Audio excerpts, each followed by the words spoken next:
नमस्कार दोस्तों, am study में आपका स्वागत है। Get ready for study. इस वीडियो में इंडियन पॉलिटी की जो एम लक्ष्मीकांत की किताब है उसे शुरू करने वाले हैं। देखिए, इंडियन पॉलिटी की जो एम लक्ष्मीकांत की किताब है उसे हिंदी में भारत की राज्य व्यवस्था कहते हैं।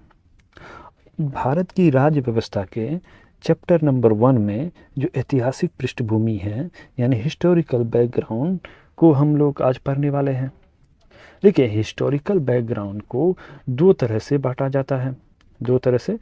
जाता है। एक है कंपनी का शासन, ठीक, एक कंपनी का शासन है, और दूसरा है ताज का शासन।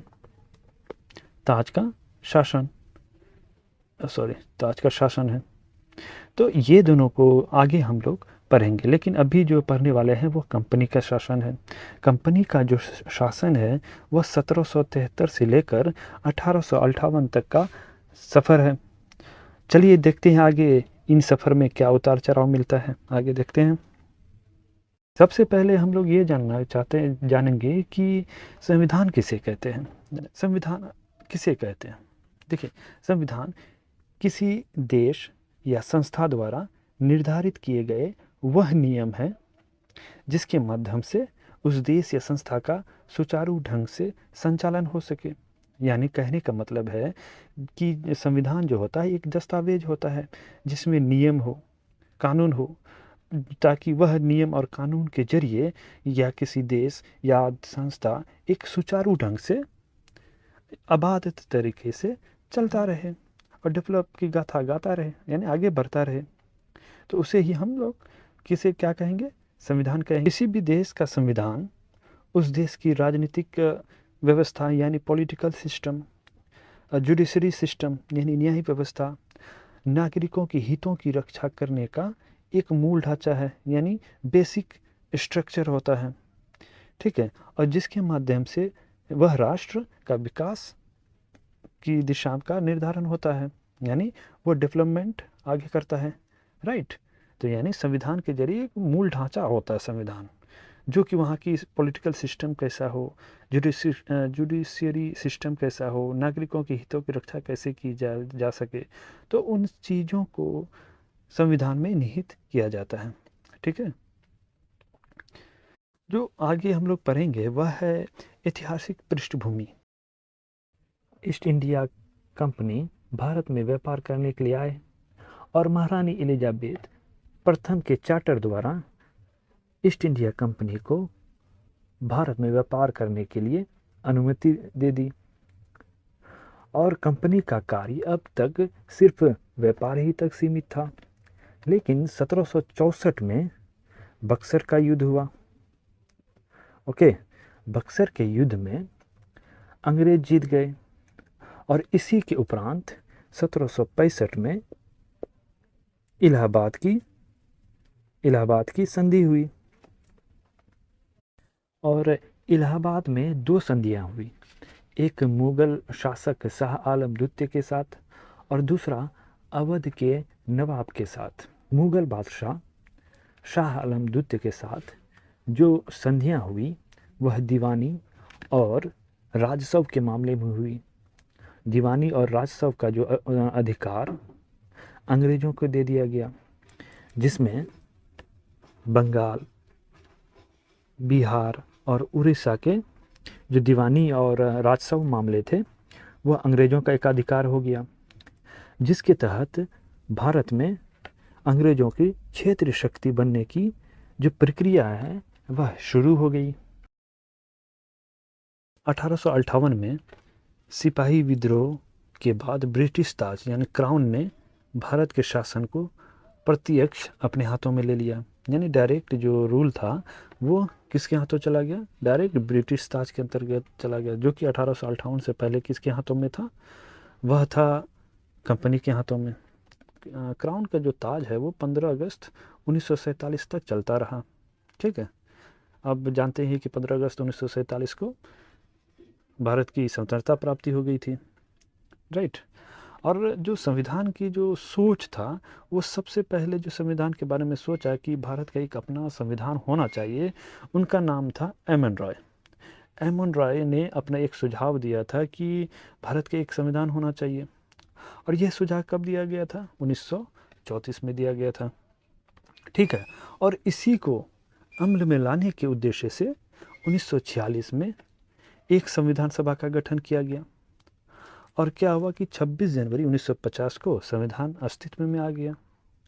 राइट। देखिए, संविधान और राज व्यवस्था की अनेक विशेषताएं जो है प्रेजेंट में, वो ब्रिटिश शासन से ग्रहण की गई थी। और ब्रिटिश शासन में कुछ घटनाएं ऐसी भी थी जिनके कारण ब्रिटिश शासित में सरकार और प्रशासन की विधिक रूपरेखा निर्मित की गई। ठीक है, यानी आपको जो याद रखना चाहिए वो ये पॉइंट है।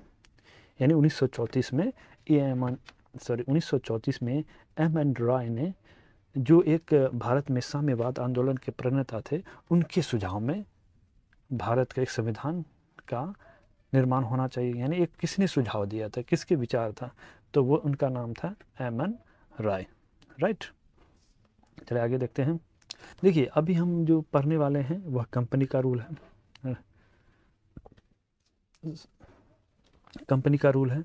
कंपनी का रूल कब से कब तक है? 1773 से लेकर 1858 तक का है। थोड़ा सा आपको हिस्टोरिकल बैकग्राउंड का ओवरव्यू देना चाहिए। हिस्टोरिकल बैकग्राउंड को दो तरह से बांटेंगे।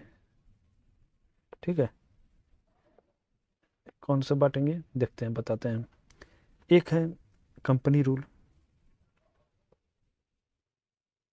कंपनी रूल, जो कंपनी रूल है वह 1773 से लेकर 1773 से लेकर 1858 तक चलता रहा। ठीक है, 1858 तक चलता रहा। और जो क्राउन रूल है यानी ताज का शासन है, जो ताज का शासन है वह जो 1858 से लेकर 1947 तक अनवरत चलता रहा। ठीक है, और इसमें बहुत सारे अधिनियम आए जो कि अगले वीडियो में इसको बताया जाएगा। राइट, अभी हम जो पढ़ने वाले हैं वो कंपनी का शासन पढ़ने वाले हैं। कंपनी रूल का क्या है? देखिए, 1773 से लेकर 1858 तक में देखिए कितने बहुत सारे एक्ट आए, यानी अधिनियम आए। ठीक है, बहुत सारे अधिनियम आए। 1 मिनट, इसको मैं मिटा लेता हूँ। अधिनियम आए, जो सबसे पहला अधिनियम आया वो 1773 का अधिनियम आया, यानी रेगुलेटिंग एक्ट 1773। और दूसरा आया 1784 में पिट्स इंडिया एक्ट आया। ठीक, और बीच में एक और एक्ट आया था, चार्टर एक्ट। चार्टर एक्ट 1813, जो कि उतना इम्पोर्टेंट नहीं है, और एम लक्ष्मीकांत ने भी ये 1813 एक्ट नहीं दिया है। राइट, और दूसरा इम्पोर्टेंट एक्ट है 1833 का चार्टर एक्ट, और फिर अगला एक्ट है 1853 का चार्टर एक्ट। और देखिए, चार्टर एक्ट में 20-20 साल का अंतराल देखा जाता है, यानी 20-20 साल का अंतराल है। ठीक, और यहाँ पर एक 1781 में एक और एक्ट आया था, सेटलमेंट एक्ट, जो इसकी कमियां थी उसको दूर करने के लिए, लेकिन वो कुछ इतना इम्पोर्टेंट नहीं है। राइट, 1781 का एक्ट, और इसके जो एक्ट होता है सेटलमेंट एक्ट के नाम से जाना जाता है। राइट, चलते हैं आगे, देखते हैं क्या है। जो टॉपिक है वह है 1773 का रेगुलेटिंग एक्ट। इस एक्ट का अत्यधिक संवैधानिक महत्व रखता है, क्योंकि ये पहला एक्ट आया था। ठीक है, और इसमें ईस्ट इंडिया कंपनी के कार्यों को नियमित और नियंत्रित करने का अधिनियम था, और इसके द्वारा पहली बार कंपनी के जो कार्य थे वो प्रशासनिक और राजनीतिक कार्यों को मान्यता मिल गई, और इसके द्वारा भारत में केंद्रीय प्रशासन का नींव रखी गई, यानी केंद्रीय एडमिनिस्ट्रेशन का नींव रखा गया। इस अधिनियम की जो विशेषताएं थी, जो बंगाल के गवर्नर का नाम बदल दिया। सबसे पहला क्या किया है, बंगाल के गवर्नर का नाम बदल दिया गया, और इस नाम को बदल के क्या कर दिया गया, बंगाल का गवर्नर जनरल कर दिया। ठीक है, और जो सबसे पहला बंगाल का गवर्नर जनरल है वो कौन था? वॉरेन हेस्टिंग्स थे। ठीक है, ये याद रखना है क्योंकि कंपटीशन के एग्ज़ाम में पूछा जाता है कि बंगाल का प्रथम गवर्नर जनरल कौन है। तो याद रखना क्या है, वॉरेन हेस्टिंग्स थे। या तो यूपीएससी में है तो वो स्टेटमेंट के द्वारा भी पूछा जाता है। ठीक है, और जो बंगाल का गवर्नर जनरल है, इसकी सहायता करने के लिए एक 4 सदस्यीय कार्यकारी परिषद का गठन कर दिया, यानी काउंसिल का गठन कर दिया गया। और अगला जो पॉइंट है, जो बंगाल के गवर्नर जनरल का पद नाम तो सृजन कर ही दिया था, और जो इसमें एक और काम किया गया कि मद्रास और मुंबई के गवर्नर बंगाल के गवर्नर जनरल के अधीन हो गए। यानी जो मद्रास के और जो मुंबई के गवर्नर थे वो बंगाल के गवर्नर जनरल के अधीन हो गए। और जबकि इससे पहले सभी प्रेसिडेंसी जो थे सभी के अलग अलग गवर्नर होते थे। ठीक है, और इसमें भी ये इम्पोर्टेंट है। और तीसरा जो है, इस अधिनियम के तहत कलकत्ता में 1774 में एक उच्चतम न्यायालय की स्थापना की गई। ठीक है, और जिसमें क्या था कि एक मुख्य न्यायाधीश और 3 अन्य न्यायाधीश थे। और 1774 में उच्चतम न्यायालय की जो मुख्य न्यायाधीश थी उसका नाम था इलिजा इलिजा इम्पे थी इम्पे था। ठीक है, सॉरी, इलिजा इम्पे था। और प्रथम मुख्य न्यायाधीश कौन थे? Elijah Elijah Impey. ठीक, और आगे चलते हैं नंबर 4 में। इसके तहत कंपनी के जो कर्मचारियों के जो निजी व्यापार करने और भारतीय लोगों से जो उपहार या रिश्वत लेते थे उसको बैन कर दिया गया। ठीक, फिर 5वां में है कि इस अधिनियम के द्वारा क्या हुआ कि ब्रिटिश सरकार का कोर्ट ऑफ डायरेक्टर्स यानी कंपनी की गवर्निंग बॉडी के माध्यम से कंपनी पर नियंत्रण मजबूत कर दिया। इससे भारत में राजस्व, नागरिक और सैन्य मामलों की जानकारी ब्रिटिश सरकार को देना कंपलसरी कर दिया, यानी आवश्यक कर दिया। यानी जो भी भारत में राजस्व और नागरिक की जो सैन्य मामलों की जानकारी होगी वो ब्रिटेन में जो बैठी ब्रिटिश सरकार होगी उसको देना कंपलसरी कर दिया। फिर अगला जो है 1784 का पिट्स इंडिया एक्ट। ठीक, पिट्स इंडिया एक्ट देखिए, रेगुलेटिंग एक्ट 1773 की कुछ कमियां थी, उसको दूर करने के लिए ब्रिटिश संसद ने एक संशोधित अधिनियम 1781 में पारित किया, जिसे एक्ट ऑफ सेटलमेंट के नाम से भी जाना जाता है। इसके बाद एक अन्य इम्पोर्टेंट अधिनियम पिट्स इंडिया एक्ट 1784 में अस्तित्व में आया। और आइए देखते हैं कि इस अधिनियम की क्या क्या विशेषताएं हैं। देखिए, इसने कंपनी की राजनीतिक और वाणिज्यिक कार्यों को अलग अलग कर दिया। कहने का मतलब यह है कि इस अधिनियम के जरिए जो पॉलिटिकल और जो ट्रेड जो फंक्शन थे उसको अलग अलग कर दिया। यानी राजनीतिक काम अलग अलग होगा और जो व्यापार वाला काम होगा वो अलग अलग होगा। ठीक, और इस प्रकार क्या हुआ कि द्वैध शासन की व्यवस्था का शुभारंभ हो गया। और तीसरा में जो है कि नियंत्रण बोर्ड को वह शक्ति थी कि वह ब्रिटिश नियंत्रित भारत में सभी नागरिक, सैन्य, सरकार और राजस्व गतिविधियों का अधीक्षण और नियंत्रण करें।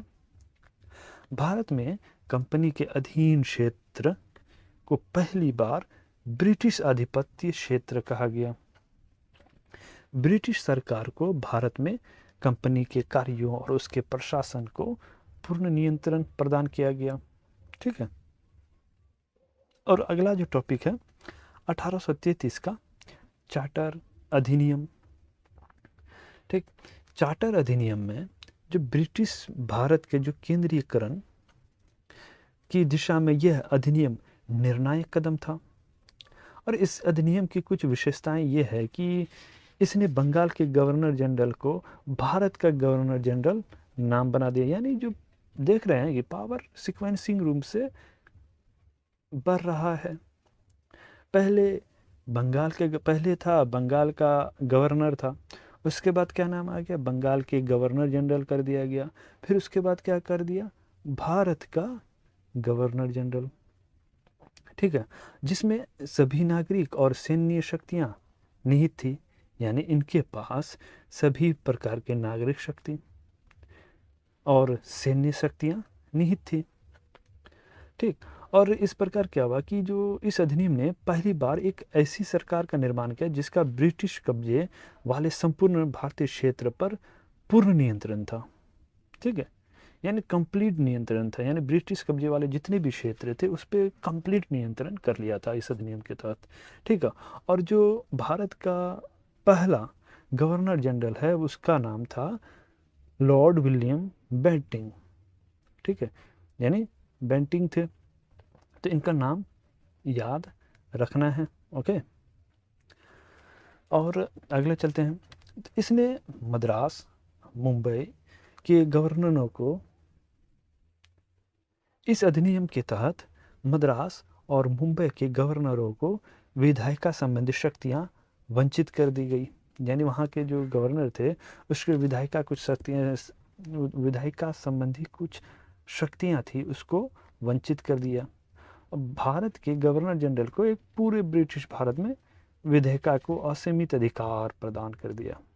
ठीक, और इसके अंतर्गत पहले बनाए गए कानूनों को नियामक कानून कहा जाता था। जो पहले कानून बनाया जाता था उसको नियामक कानून कहा जाता था, लेकिन इस अधिनियम के तहत 1833 के चार्टर अधिनियम के तहत पहली बार नए कानून को अधिनियम कहा गया। यानी पहले जो कानून जो पेश किया जाता था, बनाए गए जो कानून होते थे उसको नियामक कानून कहा जाता था, लेकिन उसके बाद में जो कानून बने उसको अधिनियम कहा गया, यानी एक्ट कहा गया। राइट, जो अगला जो टॉपिक है 1833 का चार्टर अधिनियम एक्ट। ठीक, देखिए ईस्ट इंडिया कंपनी का एक व्यापारिक निकाय थी, यानी वो ट्रेड करने के वाली एक बॉडी थी, और उनकी जो गतिविधियां थी उनको क्या हुआ, धीरे धीरे समाप्त कर दी गई। देखिए जो ईस्ट इंडिया कंपनी थी जो पहले थी वो सिर्फ क्या करता था, ट्रेड वाले काम जैसे बॉडी की तरह व्यवहार करता था, लेकिन उसके बाद धीरे धीरे क्या हुआ कि वह शुद्ध रूप से यानी वो प्रशासनिक निकाय एडमिनिस्ट्रेशन के तौर पर काम करने लगा। तो इसके तहत जो कंपनी के अधिकार वाले क्षेत्र हैं ब्रिटिश राजशाही और उसके उत्तराधिकारियों के विश्वास के तहत ही कब्जे में रह गए। ठीक है कि 1833 में सिविल सेवकों के चयन के लिए एक ओपन कंपटीशन की आयोजन शुरू करने का प्रयास किया। ठीक है, 1833 में ओपन कंपटीशन का शुरुआत किया। ठीक, इसमें कहा गया कि जो कंपनी में भारतीयों को किसी पद, कार्यालय और रोजगार को हासिल करने से वंचित नहीं किया जाएगा। हालांकि कोर्ट ऑफ डायरेक्टर्स के विरोध के कारण इस प्रावधान को समाप्त कर दिया। राइट, देखते हैं आगे क्या है। फिर 1853 के चार्टर एक्ट हम देखते हैं। देखिए 1793 से 1853 के दौरान ब्रिटिश संसद द्वारा पारित किए गए चार्टर अधिनियमों की जो चयन में यह लास्ट अधिनियम था, एक्ट था, और संवैधानिक विकास के दृष्टिकोण से यह अधिनियम एक महत्वपूर्ण अधिनियम है। ठीक है, चलते हैं इसका क्या विशेषता है, आगे देखते हैं। देखिए इस अधिनियम के तहत पहली बार गवर्नर जनरल के परिषद के विधायी और प्रशासनिक कार्यों को अलग अलग कर दिया, और इस अधिनियम के तहत परिषद में 6 नए पार्षद और ऐड कर दिए गए, और इन्हें विधान परिषद कहा गया। ठीक है, इसने विधान परिषद के नाम से जाना गया। दूसरे शब्दों में ये कहें कि इसने गवर्नर जनरल के लिए एक नई विधान परिषद का गठन कर दिया गया। ठीक है, और जिसे भारतीय विधान परिषद कहा गया। देखिए परिषद की इस शाखा ने छोटी संसद की तरह काम किया, यानी इस स्मॉल संसद जो होते हैं पार्लियामेंट्री सिस्टम की तरह काम किया। इसमें वही प्रक्रिया अपनाई गई जो ब्रिटिश संसद में अपनाई जाती थी। ठीक है, अपनाई जाती थी।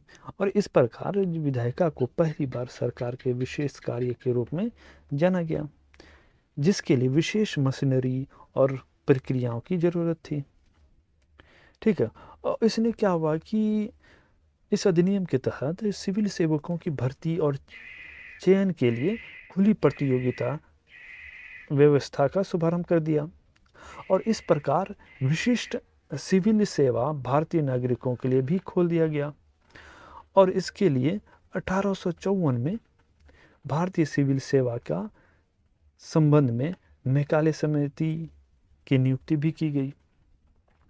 देखिए, सिविल सेवा का एक अलग ही चैप्टर है, और इस चैप्टर में जैसे कि ली कमीशन भी आता है, तो उन जब सिविल सेवा पढ़ेंगे तभी हम लोग इसको जानेंगे। ठीक है, इसने कंपनी के शासन को क्या क्या विस्तारित कर दिया।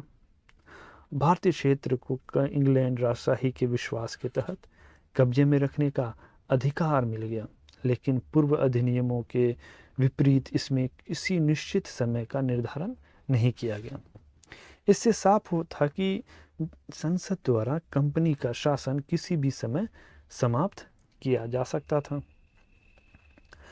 ठीक है, और इसने प्रथम बार भारतीय केंद्रीय विधान परिषद में स्थानीय प्रतिनिधित्व प्रारंभ किया। यानी देखिए, गवर्नर जनरल की एक परिषद में 6 नए सदस्यों में से 4 का चुनाव बंगाल, मद्रास, मुंबई और आगरा की स्थानीय प्रांतीय सरकारों द्वारा किया जाना था, और वहाँ से किया भी। राइट, उसके बाद थैंक यू।